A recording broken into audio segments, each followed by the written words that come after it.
YouTube, what's up everyone? Welcome back to the show. What is happening right now behind the scenes with XRP? It's not normal. BlackRock, Fidelity, the two biggest asset managers on earth, are moving like they are about to flip a switch that could rewrite this entire crypto market. And if the XRP ETF rumor, we're about to witness the biggest supply shock in crypto history. As always, before we get started, make sure you hit that thumbs up button and subscribe to the channel. And now let's kick it off with this. We're gonna get straight into the insanity. I hope you're ready, because it's about to get wild, everyone. Something massive just happened, and you know what? 99% of people, they missed it. They're not paying attention. They just don't see it. CoinShares, one of the only firms publicly trying to launch an XRP ETF, well, they just backed out. Their Form S1, the SEC Rule 477, all withdrawn.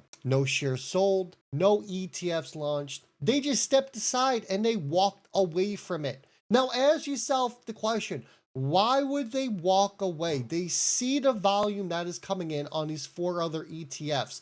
Why would they not come to market? Why would they not launch? At first glance, what do people think? Oh no, or they say, oh bleep, this is bearish for XRP. No, wrong. It's not bearish for XRP. Do you understand why this is going down? This is bullish. Let me explain to you the reason it's bullish. This is exactly what you see right before the elephants stampede in. CoinShares didn't fail. They didn't get denied either. This was a strategic retreat. Right as BlackRock and Fidelity, literal $1 trillion titans out there, are rumored to begin their ETF filings for an XRP ETF.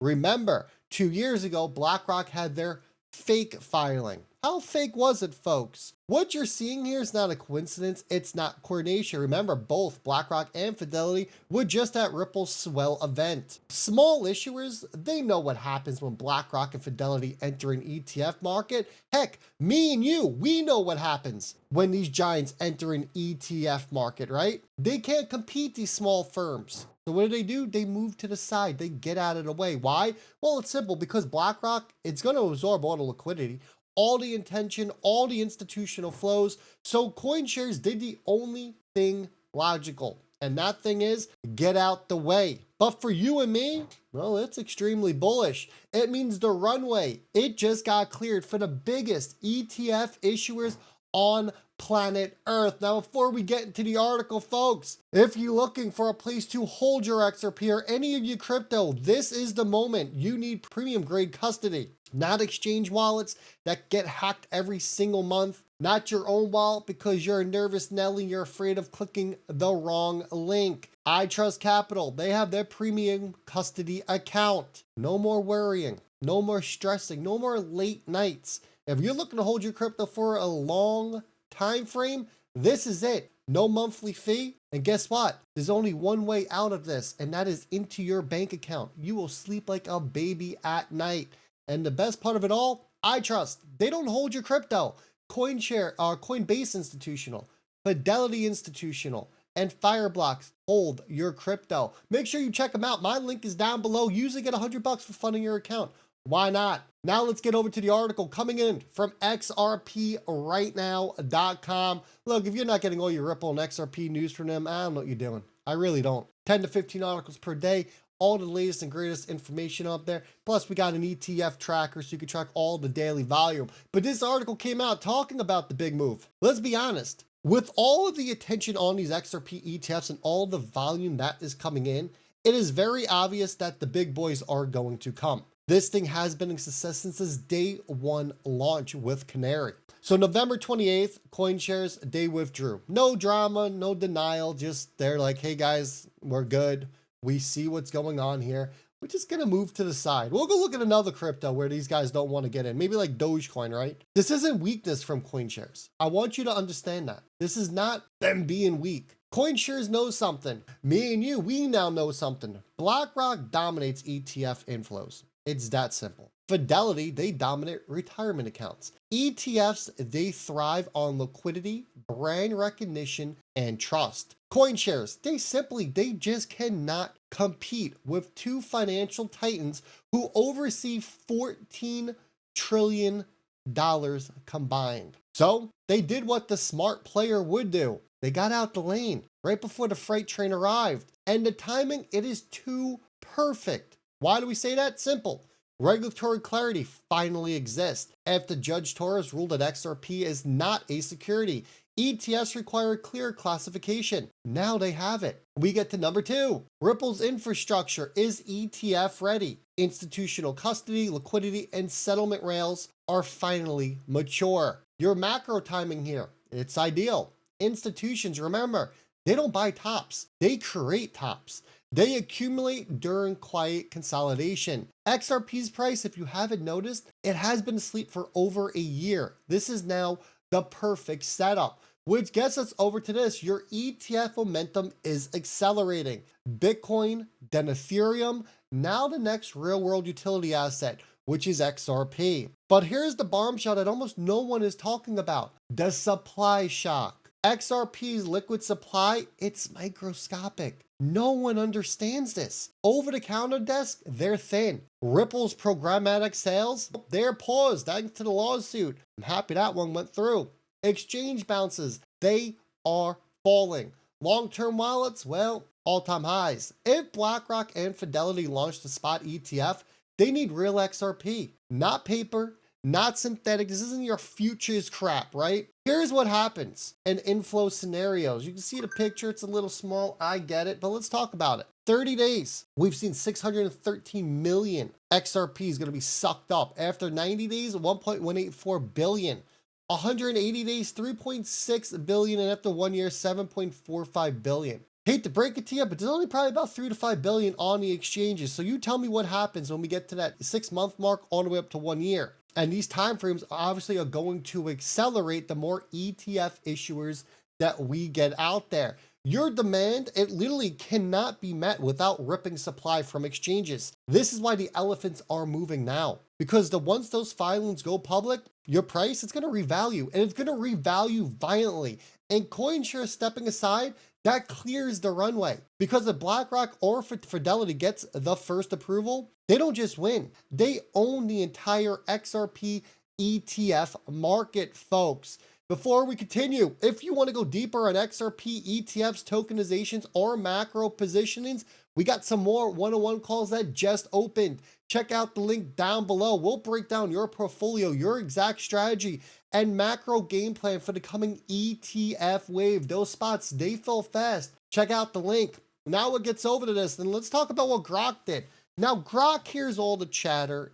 It scrapes the internet. It understands what is going on out there, right? Elon Musk, mad scientist behind this thing. So he even came out and they talked about it. They talked about the signals. They talked about the possibilities of BlackRock and Fidelity coming to life or getting their XRP ETF in front of everyone. 2 years ago, BlackRock had that fake, in quotes, right, filing over in Delaware. What's interesting about that, if y'all remember, is that in order to file for an ETF like that, you have to do it in person and you need 2 forms of ID. We never found out who actually created that. How interesting is that? Someone filed it, they had 2 forms, like a passport and a driver's license. BlackRock said it was fake. I mean, that's pretty much, you committed a crime at that point. If you are saying you are from BlackRock and you have 2 forms of ID to prove who you are and you file it. I don't think it was a fake filing. I think it was just a little too early because we never found out who actually did it, which is the weird part. There's cameras everywhere. You're going to tell me we can't find out? They scanned the licenses in when they submitted the paperwork. Why didn't we look up the documents? Why didn't anyone find this out? I don't think it was fake. I think now, though, is the perfect timing here, which brings us over to this. Remember the Robbie Mitchell connection. Back in 2018, Robbie Mitchell, who worked for Ripple at the time and now works for BlackRock, he put out his research paper on how to value crypto assets. He gave us values on Bitcoin, Ethereum, and XRP. Well, let's just fast forward to today, because Robbie is BlackRock's head of digital assets. The same Robbie who literally understands XRP's design, mechanics, and utility before Ripple exploded into enterprise adoption. The paper was also co-written by Susan Athey, who is a Ripple board member. She has access to Ripple Insights, deep understanding of XRP's economic model. Now, BlackRock, they don't hire people by accident. They hire people with strategic information. Robbie didn't just join BlackRock. He built their entire digital asset strategy. And you're telling me the same person who understands XRP supply mechanics better than almost anyone wouldn't be involved in an XRP ETF conversation? Come on, man. The writing's on the wall. BlackRock has the talent, they got the research, they have the relationships, and they have the infrastructure to launch an XRP ETF the second they decide that timing is right. Which gets us over to here. So why hasn't BlackRock filed yet? $1 million question. Everyone keeps asking it. Well, it's simple. BlackRock files ETFs at market's perfect moments. They don't rush. They strike when retail is asleep. They wait for the runway to clear. CoinShares withdrawing? That's your clearing. Final regulatory pieces are moving. XRP's classification? It is officially clear. It took some time, but here we are. But global harmonization, it's happening right now. BlackRock was just at Ripple's Swell event speaking. So was Fidelity. Remember, BlackRock won't buy the top. They accumulate over the counter in silence, which brings us to the Middle East angle because that is all unfolding right now. This isn't random. And do not forget about Trump's ties over here as well. So BlackRock held their first ever board meeting in Abu Dhabi with UAE royalty, Larry Fink, and top executives over there. Ripple's Rhesus Merrick responded immediately. Why? Well, it's simple. Because Ripple is deeply embedded in the Middle East. Dubai's DIFC office, MENA remittance corridors, RippleNet expansions, DFSA, approval licenses, regional partnership, Swell Dubai. I mean, this list goes on and on and on. But the question is, what does Abu Dhabi actually want? It's easy. They want tokenization. They want settlement. They want cross-border infrastructure, and they want AI plus fintech integration. What does Ripple provide? Exactly that. And what does BlackRock need for tokenized funds and ETFs? Well, they need settlement rails. They need liquidity. They need stable infrastructure. The world of Ripple and BlackRock, folks, they are colliding like this. And it's all happening publicly. Excuse me.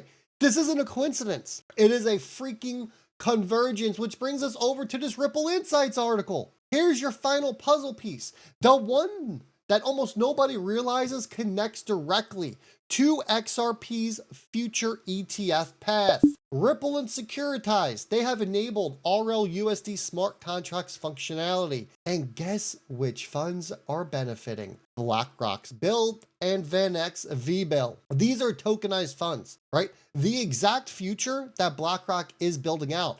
And Ripple Tech, it's part of the stack. This means that Ripple is already integrated into the same tokenization ecosystem that BlackRock is deploying globally. If BlackRock is already leveraging Ripple's related infrastructure for tokenized funds, why would they not consider XRP? The only asset that is built for institutional settlement for an ETF. Exactly. They're going to choose it, everyone. This isn't speculation. This is all alignment. I mean, look at everything we just covered. CoinShares exits, your ETF runway is now cleared, BlackRock and Fidelity are preparing filings, Gronk's confirming your institutional signals, Robbie Mitchell, the ex-Rippler who now works for BlackRock, what do you think he's saying over there? You see BlackRock is expanding into Abu Dhabi, Ripple is deeply integrated into the Middle East, Ripple plus Securitize is powering BlackRock's tokenized funds, and a supply shock that the market is not ready for. This isn't random. This is coordinated positionings. And when the filings drop, the question will not be, will XRP pump? It's going to be, who gets enough XRP before the supply disappears? Because once BlackRock and Fidelity, they start buying, your real move begins. Stay ready, stay informed. Hit that thumbs up so YouTube knows we need every XRP holder to hear this. And if you know what, you're hearing this early, I'm going to be honest with you, you're ahead of 99% of the market. I'll see all y'all